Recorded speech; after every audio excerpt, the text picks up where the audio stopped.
tayo po'y pinalad na makakahuntahan on air via Zoom ang ekonomistang si Michael Ricafort. Ginoong Ricafort, good morning. Johnny Ibanez po, live na po tayo sa DWIZ, Aliw Channel 23.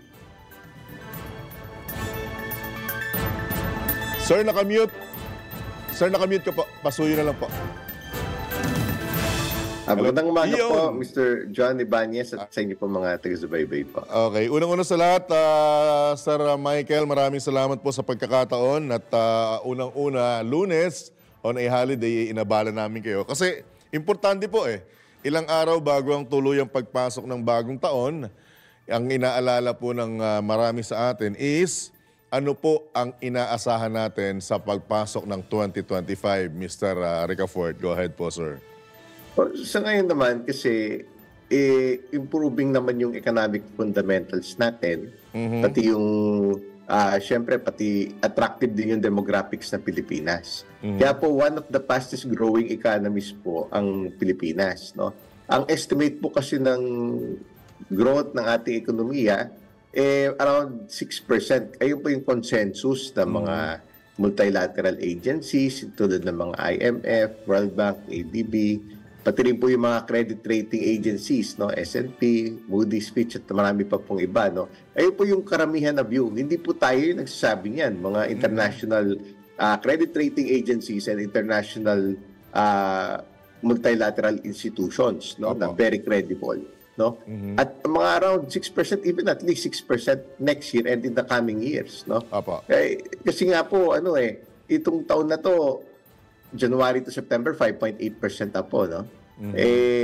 Meron lang kasing konting slowdown po nung third quarter, 5.2%, nagka-slowdown lang po doon sa growth ng government spending, yung exports, pati rin po yung agriculture dahil sa series of yung mga bagyo, no? Nanira po ng mga pananim.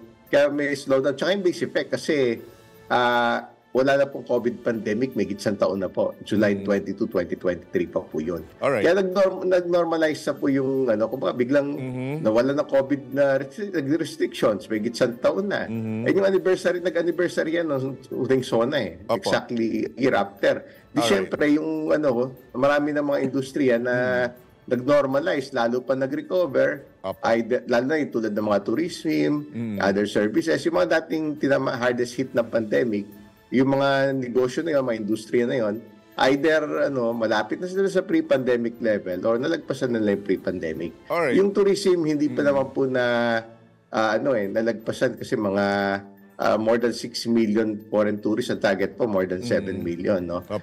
Kasi dahil medyo humina kasi ekonomiya ng China, kaya humina kasi China is the world's second biggest economy and among the biggest trading partners ng ating bansa.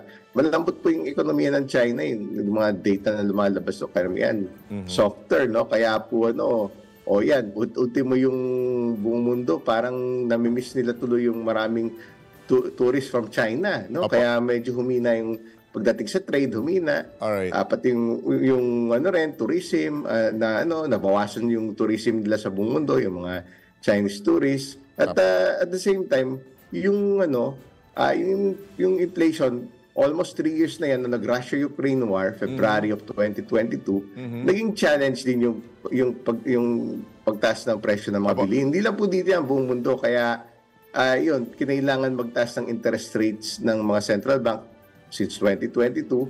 Pero ngayon, nag-peak na mga around July, August this year, no? Halos dalawat kalating taon, nagtataas silang interest rates. Kaya bumagal din yung ekonomiya kasi sadyang gusto nilang pababain yung inflation. Central banks. Ginoong Ricafort, with your indulgence, masarap pong pakinggan at maganda sa pandinig na mismong iba't ibang mga institutions sa buong mundo ang nagsasabing tayo ang isa sa pinakamabilis na lumalago o lumago ang ekonomiya ngayong taong ito. Pero paano po natin ito ipararamdam o itatranslate sa mga ordinaryong mamamayan? In fact, marami po pa rin po base sa survey, ang naniniwalang pagdating ng 2025, mukhang ganun pa rin ang buhay nila. Ginoong Ricafort, paano po natin sila ma-encourage na talagang may epekto hanggang sa pinakamababang uri ng mamamayan itong magandang ekonomiyang ito, Ginoong Ricafort?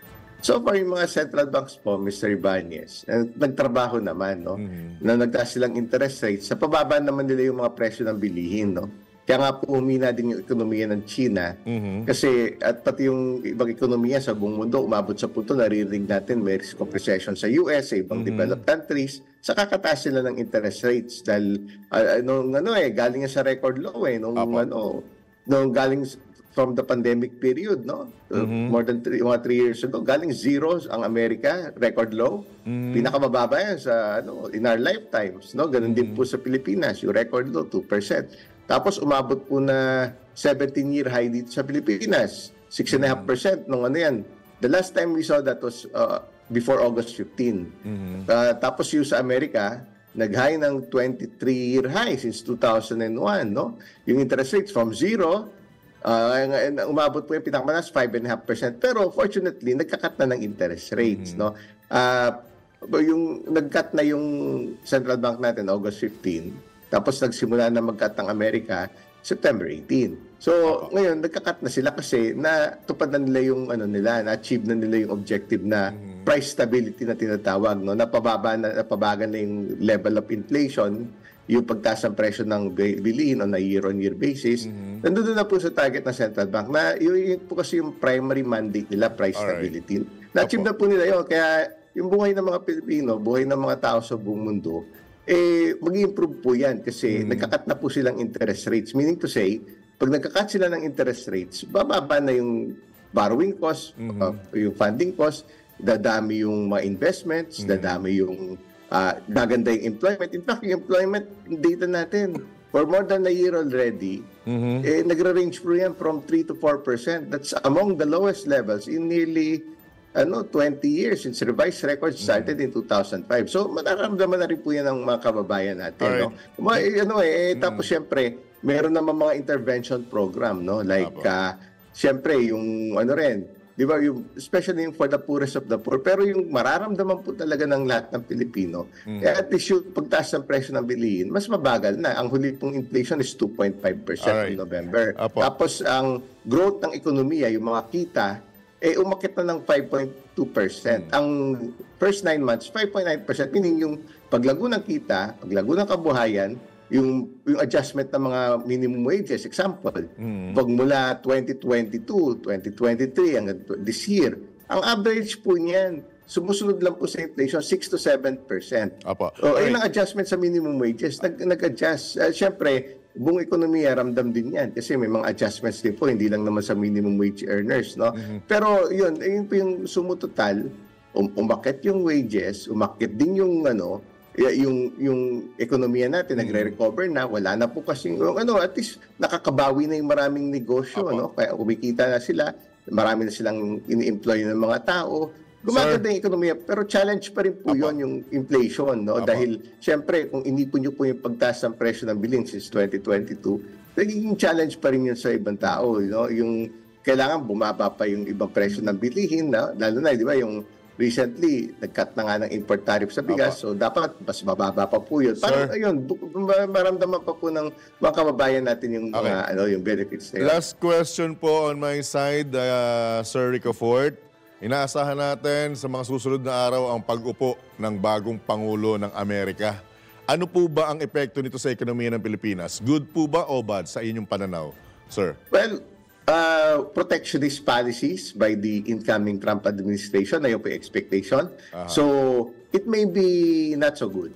No, hindi naman not necessarily bad kasi wait and see pa lahat . Parang it's premature to say. Well, may mga these are the best central bankers in the world, yung US Central Bank, Federal Reserve. Wait and see. Kasi nakita muna nila yung actual na polisiya ni Trump.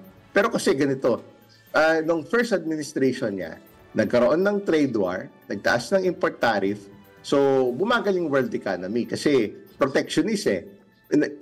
Ang proposal ni incoming US President-elect Trump na magsimula siya January 20. Tataas siya ng import tariff. Yun na, yung warning niya. Sinabihan niya ng mga a month ago na sabi niya sa Canada at Mexico, tataas niya yung import tariff. Lahat ng produkto coming from Mexico and Canada, 25%. Parang dagdag ano yun. Kasi marami na silang ini-import sa mga bansa na yun. Sa China, additional 10%. Parang tinaasan nila yung import taxes. Lahat ng ini-import nila sa mga bansa na yun, tataas. So, therefore, tataas yung US inflation. Kaya ang epekto niyan, yung naramdaman ng buong mundo, biglang yung expectation na interest rate cut ng Amerika nabawasan. Yung expectation na, yung ito, ang nagsabi niya, yung Fed officials na nagde-decide sa interest rates. Sabi na, yung pag-cut ng interest rates sa Amerika, nangalahati, 50 basis points na lang this year. Samantalang yung, that was as of December 18 na assessment nila. Yung assessment nila prior to that, no September 18, 100 basis points. So therefore, medyo babagal. Nandito pa rin po yung rate cut.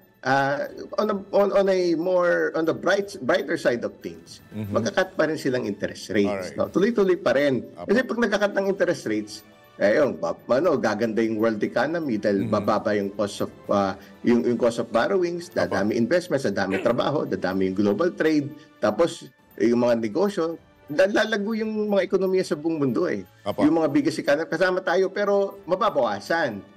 Yun po kasi yung mga polisiya ni Trump ay na mag-offset doon, no?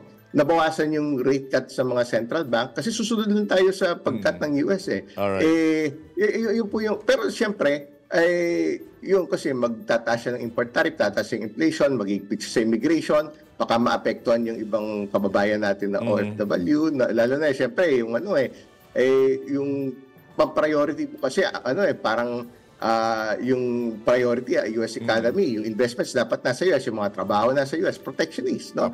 At yung magka-trade war, bumagal yung world economy, so babagal yung global trade, babagal din yung ekonomiya ng buong mundo. No? Nakita na po natin yung first administration ni Trump. Na-reflect na po ng market siya. Pero sa atin naman, maganda naman yung demographics natin. Lumalago pa rin yung mga OFW remittances. Lumalago pa rin yung BPO revenues. Pati rin yung tourism business. At maraming, we're one of the fastest growing economies. No? In the ASEAN and Asia. Yun pa rin po yung Pero matatapisan lang po ng konti doon sa mga possible protectionist policies ni Trump. Alright, with that, Ginoong Ricafort, maraming salamat po sa pagkakataon. Magandang umaga at Happy New Year po, sir. Opo, maraming salamat din po, Mr. Ibanez, sa inyo po pagkasubaybay at Happy New Year din. Happy New Year. Opo. Yan po mga kabalitaan at kabalitaktakan si Ginoong Michael Ricafort, isa po sa mga ekonomista dito sa ating bansa.